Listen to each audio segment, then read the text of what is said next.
Bakit? Sisili si Maki. Bakit? Iyakap ko lang oh.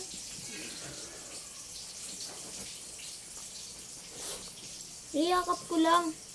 Diba?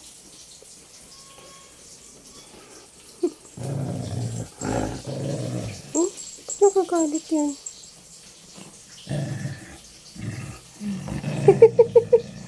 Gusto magpadambing sa'yo. Hindi mo ata siya pinansin no, pagpasok mo. Ha? Hindi. Kinuha mo ka. Yan, kinuha kasi niya kaagad si Mitski. Tapos nakita siya ni Maki. Ayan. Sorry. Tapos umakit talaga si Maki sa tabi niya. Tapos, ayan. Nagagalit.